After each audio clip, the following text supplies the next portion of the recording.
no comprenderá. Bueno, para hablar de este y otros temas, vamos a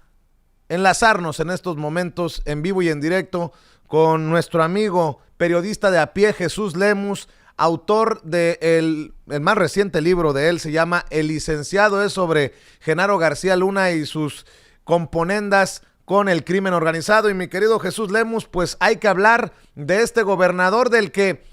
ya nos has referido, al que has hecho referencia aquí en Sin Censura en varias ocasiones. Te mando un abrazo, Jesús, ¿cómo estás? Saludos, te saludo, mi querido Vicente Serrano, siempre un gusto y un placer poder platicar contigo sobre estos temas escabrosos y como tú ya bien lo señalas de este sujeto Francisco Javier García Cabeza de Vaca, pues fíjate, te voy a comentar, así como ahorita haciendo referencia a lo que señalas, te voy a comentar, yo estuve en la cárcel con reos, con delincuentes verdaderamente también criminales, y por lo menos tenían la decencia y la honestidad de reconocer sus faltas y sus delitos. Hoy sí cala en el ánimo de la población que Francisco Javier García se diga perseguido político, se tire al piso y se diga un mártir de la democracia y de la vida política de México. Eso es sinvergüenza a final de cuentas. Te digo, vi delincuentes igual que él, que por lo menos tenían la decencia de reconocer lo que habían hecho, pero ni siquiera tiene eso, mi querido Vicente. Jesús,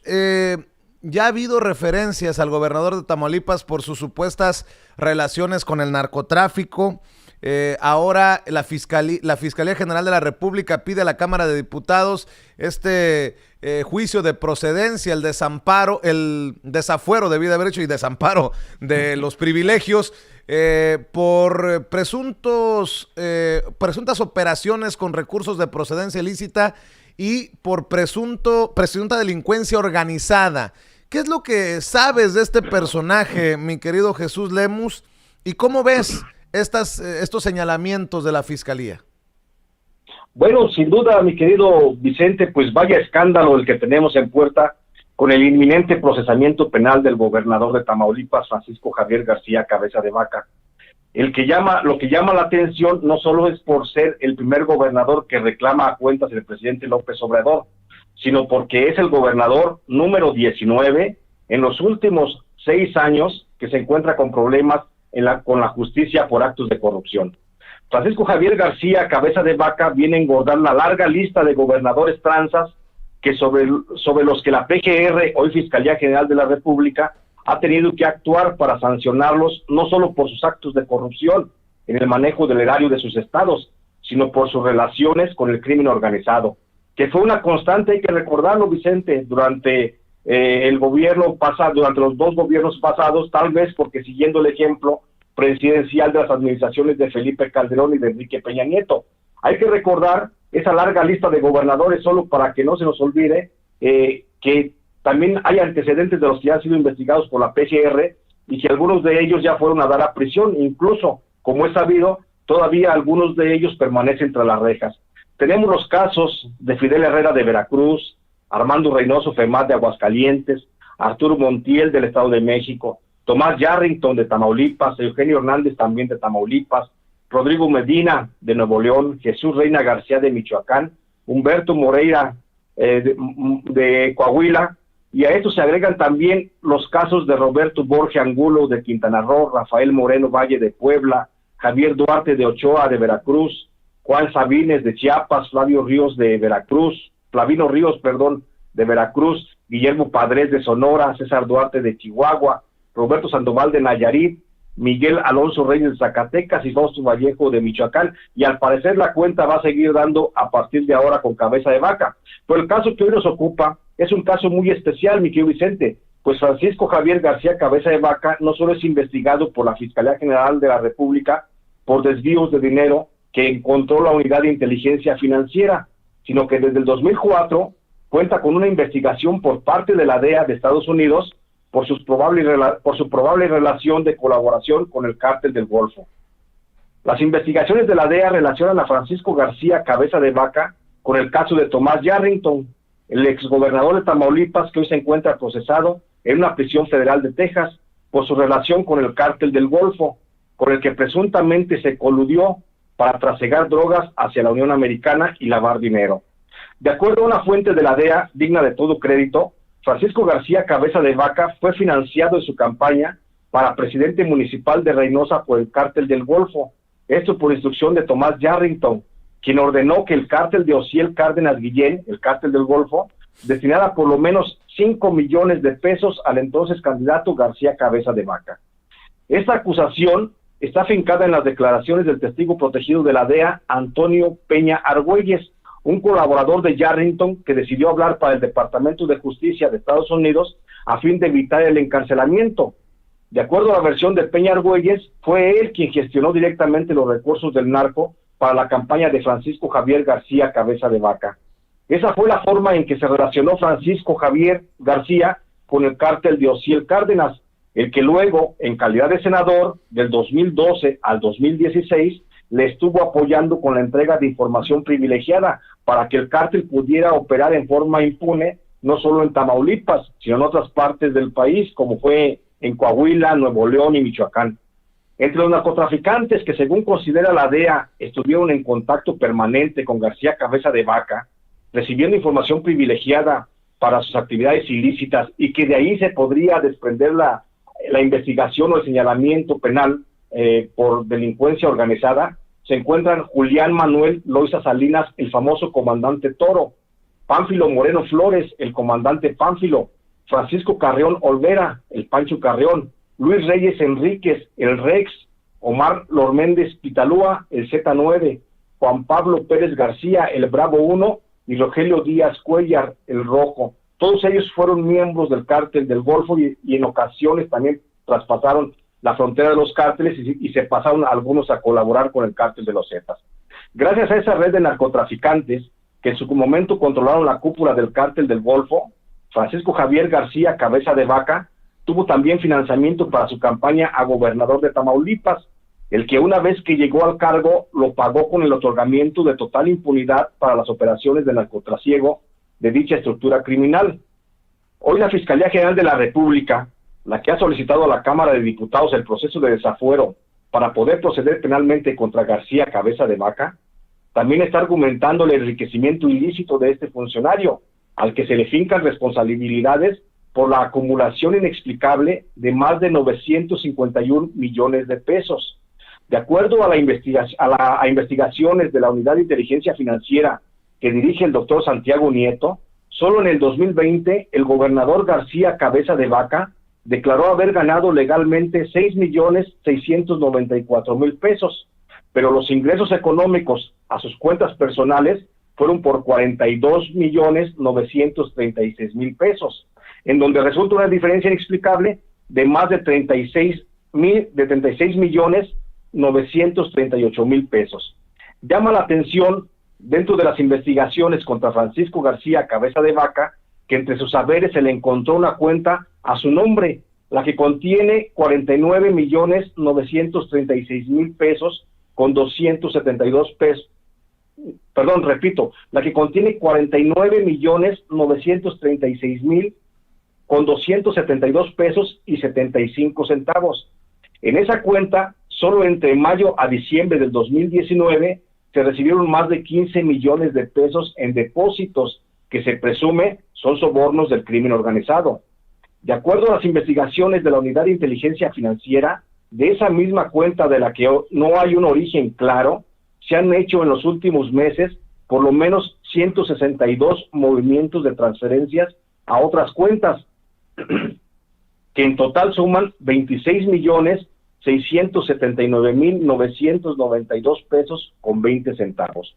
Esa es la razón, mi querido Vicente, por la que la Fiscalía General de la República ha iniciado el proceso de desafuero contra Francisco Javier García Cabeza de Vaca para ser procesado penalmente por los delitos de lavado de dinero, operaciones con recursos de procedencia ilícita y enriquecimiento ilícito y delincuencia organizada. En un episodio que augura no solo terminará con el encarcelamiento de este personaje, sino en la extradición hacia Estados Unidos, donde este gobernador todavía está siendo reclamado por la justicia para que rinda cuentas, no nada más en lo que se refiere al manejo de dineros, o mal manejo de dineros o colusión con el narcotráfico, sino que también existen averiguaciones con relación al asesinato de por lo menos 12 personas que pudieron estar involucradas en esa relación de tránsito de influencias y de dinero con el gobernador. Este es mi reporte, mi querido Vicente. Oye, Jesús, está muy cabrón porque o lo acusan de narco o lo acusan de corrupto. Hay que también señalar que Francisco Javier García Cabeza de Vaca está en la lista de personajes que presuntamente recibieron sobornos por su voto cuando era senador para aprobar la reforma energética de Peña Nieto, los sobornos aquellos a los que se refirió Emilio Lozoya Austin. O sea, es, si me permites y sin afán de ir contra la presunción de inocencia, es una fichita. Sin duda alguna, pues ya lo había señalado también, por supuesto, Emilio Lozoya, al referirse a él, pues precisamente entre uno de los que fueron corresponsables de que la famosa reforma energética se llevara a cabo, y ya sabemos en qué terminó la reforma energética, ya sabemos el despojo que significó, ya sabemos el desplazamiento poblacional que ocasionó, ya sabemos también la cantidad de líderes de defensores de derechos humanos y del medio ambiente que fueron asesinados, y por supuesto que en ello tiene responsabilidad García Cabeza de Vaca. Entonces, por el lado que le busques, mi querido Vicente, por el lado que se le quiera buscar, no tiene forma de que se pueda salir, aunque hoy diga y se sienta acusado y se diga perseguido por haber encabezado ese movimiento de la Alianza Federalista. Y la verdad es que pues ahí el movimiento de la Alianza Federalista no es más que también un club de ampones que al final de cuentas buscaron esa organización con miras a buscar el argumento político de su defensa, porque así como le anda este ruido, así como anda ya la justicia tras de García Cabeza de Vaca, pues te aseguro que también le anda un ruido, por supuesto, al gobernador de Aguascalientes, Martín Orozco Sandoval, no se diga, por supuesto, a Javier Corral Jurado de Chihuahua, o a Miguel Riquelme Solís de Coahuila, a este otro José Ignacio Peralta Sánchez de Colima, ¿qué te digo de José Ramos Aispuro de Durango, ¿no? De su posible relación también con el narcotráfico, o Diego Sinoé Rodríguez Vallejo, el presidente el gobernador de Guanajuato, y por supuesto ya son perlas de la corona, Enrique Alfaro Ramírez de Jalisco, Silvano Aureoles Conejo de Michoacán, y Jaime Rodríguez López, pues, Jaime Rodríguez Calderón, por supuesto, del estado de Nuevo León. Entonces, la verdad es que este club de alpones ahora se van a querer referir a su alianza federalista como que fue el motivo de su persecución, pero en realidad es que hay muchos delitos detrás de ellos que buscándole, hurgándole, por el lado que quieran, así como tú dices, por el lado de la corrupción, en el mal manejo de los recursos estatales, o de su colusión con el narcotráfico, o de su relación con funcionarios de la administración de Felipe Calderón, que crean también un halo de corrupción, pues por ese lado se les va a encontrar, mi querido Vicente. Hablando, y grábeme, don David, hablando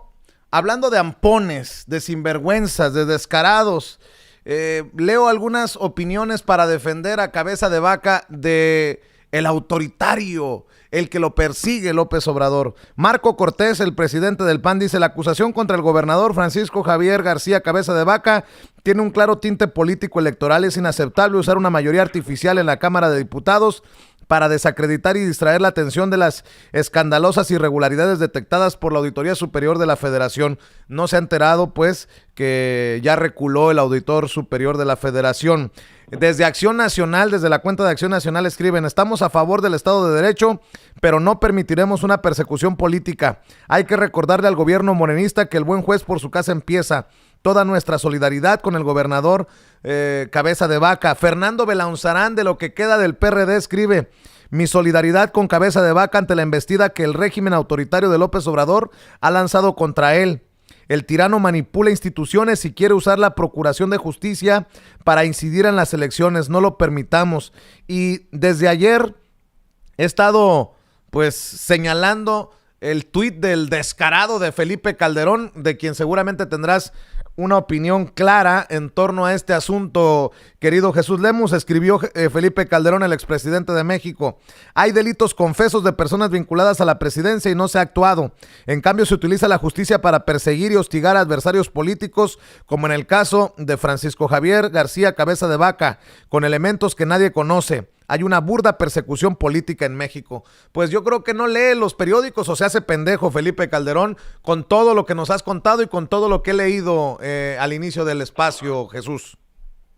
Pues yo pienso que nadie se hace pendejo, mi querido Vicente, porque pues no puede negarse lo que está establecido finalmente en las declaraciones que en su momento se hicieron en los expedientes que se les integraron a estos jefes del narcotráfico del cártel del Golfo, como te vuelvo a repetir, Julián Manuel Loaiza Salinas, el famoso comandante Toro, que bueno, fue abatido, pero finalmente hay un expediente que se integró en él y que hay muchos colaboradores que reconocen precisamente a García Cabeza de Vaca como uno de sus principales políticos aliados en el gobierno estatal de Tamaulipas, como senador y como alcalde de Reynosa. Por supuesto están ahí las declaraciones, y así como salen los tweets de estos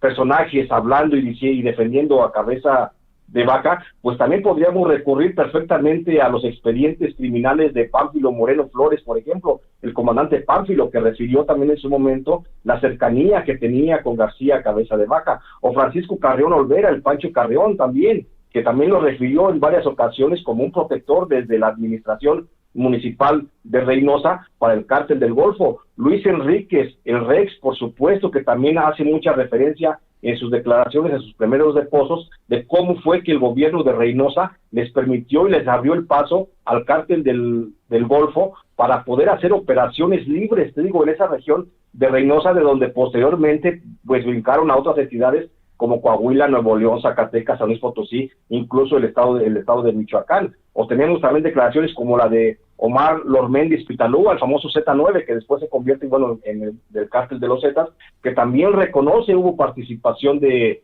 García Cabeza de Vaca en acciones de organización del cártel de los Zetas primero y luego del cártel del Golfo.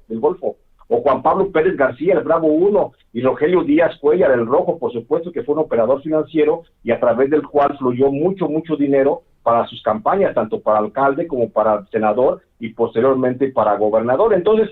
frente a esas declaraciones, frente a esos tweets que sacan hoy, pues yo le recuerdo a Felipe Calderón que ahí están los expedientes que se integraron en su momento y que no nada más hablan del apoyo a García Cabeza de Vaca, sino también hablan de la relación pues con el famoso Genaro García Luna y por supuesto con él mismo. Entonces, pues que no le mueva, porque por ahí hasta un ruido le anda viendo también a él. Así es. Oye, Jesús, y para cerrar, porque no quiero perder la oportunidad de estar platicando contigo, tú nos ayudaste hace unos días para analizar el arresto de Emma Coronel, la esposa del Chapo Guzmán, y esto que te comparto creo que confirma las dudas y las sospechas y le echa más leña al fuego al caso de Emma Coronel. Se informa que Estados Unidos mantenía estrecha vigilancia sobre Emma Coronel desde el 2011. Ya era investigada y vigilada por las autoridades de Estados Unidos desde hace años por su supuesta complicidad con el Chapo Guzmán. También te quiero agregar a este contexto para pedir tu análisis, que la unidad de inteligencia financiera que dirige el doctor Santiago Nieto asegura que las cuentas de Emma Coronel en México se bloquearon en 2015 y que no tiene operaciones financieras. Y más aún, que fue Dámaso López, el licenciado, el compadre del Chapo Guzmán, quien para evitar la cadena perpetua y salir en 2032 por colaborar, sería el que está hundiendo a Emma Coronel. Sería este narcotraficante Dámaso López Núñez, el licenciado condenado en 2018 a cadena perpetua en Virginia, quien deje la cárcel en noviembre de 2032 como parte de su acuerdo con las autoridades por colaborar como testigo protegido. Actuó como testigo protegido en el juicio contra el Chapo Guzmán, en donde reveló varios crímenes cometidos por él, a quien en las audiencias llamaba mi compadre. Incluso durante el juicio también señaló a la esposa, Emma Coronel, de haber coordinado la fuga del penal del Altiplano en el Estado de México cuando se escapó el Chapo Guzmán. por esta razón López Núñez, leo de este reporte, redujo su pena a 14 años luego de ser condenado a una sentencia de cadena perpetua. ¿Cuál es tu opinión acerca de esto? ¿Por qué se tardaron tanto los gringos para echarle el guante, como se dice en el argot policiaco, a la esposa del Chapo Guzmán, si la estaban siguiendo, la estaban vigilando desde hace tantos años? Bueno, aquí sin duda alguna creo, mi querido Vicente, que cabe únicamente el entendimiento de los tiempos judiciales que sigue precisamente el proceso penal de Dámaso López Núñez. Dámaso López Núñez no podía haber recibido el beneficio de la reducción de la sentencia de la cadena perpetua a solo 14 años de prisión sin que antes se concretara todo esto. Entonces, por eso es que hasta que se detiene Emma Coronel, después de todo el resultado de las declaraciones que hizo, de la traición que hizo el propio Dámaso López Núñez hacia el Chapo Guzmán, es por lo que viene hasta ahora el beneficio de la reducción de la sentencia. Ya lo habíamos dicho aquí en alguna ocasión, que Dámaso López Núñez, para salvarse el pellejo, para no pudrirse, para no morir en la cárcel, pues tenía que poner a alguien. Y eso estuvo colaborando él desde un principio en el juicio del Chapo Guzmán, haciendo señalamientos. Prácticamente fue el coordinador, si me lo permiten decirlo de esa forma, fue el coordinador de los testigos protegidos que tuvo la DEA para que unos dijeran una cosa, para que el rey Zambada dijera otra, para que los narcotraficantes colombianos señalaran otra, y que todo fuera cuadrando conforme al guión que él mismo le estuvo dictando a la propia DEA en el caso del Chapo Guzmán. Entonces, él no podía recibir la sentencia si no había antes el objetivo establecido de la detención de Emma Coronel, que era justamente el objetivo. Entonces, por eso es que hoy vemos que tras la captura de Emma Coronel, pues vemos el anuncio de la reducción de sentencia del famoso licenciado, que lo podemos ver libre seguramente hacia el 2032, y que bueno, eso le beneficia porque él fue el que realmente desenmarañó toda la trama de corrupción que hay dentro del cártel de Sinaloa, donde exponiendo muy claramente, Aureliano Guzmán no era el famoso guano, hermano del Chapo, que ahora está a cargo del cártel, de la fracción del cártel que le correspondía al Chapo Guzmán, junto con Iván Archibaldo y con Jesús Alfredo Guzmán Salazar, y por supuesto con Ovidio Guzmán López. Entonces, por eso entendemos esa estructura, bueno, por eso entendemos los tiempos ahora, porque él fue el que finalmente dio esa estructura. Ahora, de lo que dice el doctor Santiago Nieto, que del 2011 están congeladas las 2015. cuentas de Emma Coronel, sin duda alguna es cierto, pero también es cierto que no se han congelado muchos activos, muchas cuentas que tiene el cártel de Sinaloa con Ismael Zambada García, por donde fue precisamente la filtración de esos 12,000 millones de dólares que seguramente están guardados en alguna parte del mundo y que son precisamente por los que ahora el FBI de Estados Unidos pues va a través de esta presión que le va a hacer a Emma Coronel, amenazándola prácticamente de ir a sentencia condenatoria con una pena de 10 años hasta cadena perpetua. Entonces creo que a final de cuentas se podría llegar ahí a una negociación una vez que Emma Coronel establezca claramente dónde están esos dineros que pues hasta la fecha nadie sabe dónde quedaron. Para cerrar, Jesús, ¿tú sí crees que Emma Coronel va a cooperar para salvar el pellejo? Mira, yo pienso que Emma Coronel a lo mejor no, pero Joaquín Guzmán puede ser que sí. Joaquín Guzmán no creo que tenga el corazón, igual que cualquier hombre no tendría el corazón para ver en prisión a su mujer, a su esposa, por causa de él mismo. Entonces creo que en ese caso le pegaron al Chapo Guzmán donde más le puede doler a cualquier hombre. Hablo a cualquier persona, sin lugar a dudas. Entonces creo que al que van a aflojar va a ser a Joaquín Guzmán, aunque ya tiene su sentencia, ya seguramente podría incluso hasta negociar la reducción de la sentencia que él tiene, pero con tal de que se le deje en libertad a su esposa, y sin duda alguna va a entregar parte del dinero. Emma Coronel puede ser que se mantenga y se resista, pues como las mujeres de Sinaloa, valientes y fuertes, ¿no? Pero creo que el Chapo Guzmán va a tener que doblegarse para no ver a su esposa en prisión, y eso es lo que podría llevar a pensar en una reducción de sentencia, la sentencia mínima para Emma Coronel, que podrían ser 10 años, y que entregaran el dinero, esos 12,000 millones de dólares que hoy es el botín del mundo. Entonces podría ser que esa fuera la razón para que ellos llegaran a una negociación y que la señora no pasara el resto de sus días en prisión. Pues mi querido Jesús, importante pues leer tus libros que no solamente datan de el licenciado, sino ya de muchos años atrás, para entender mucho de estos temas de los que estamos hablando. ¿En dónde te puede ayudar la gente? ¿Qué libros les recomiendas de los que has escrito? Háblanos, ¿cómo te apoyamos? ¿Cómo te respaldamos, Jesús? Gracias, mi querido Vicente. Pues sí, agradecerle a la gente que siempre me acoge con su lectura y que me recibe muy bien en el ánimo de la información. Recomendarles, por supuesto, el licenciado sigue a la venta en todas las librerías. Se puede pedir a través de todas las páginas de internet, de todas las librerías de México,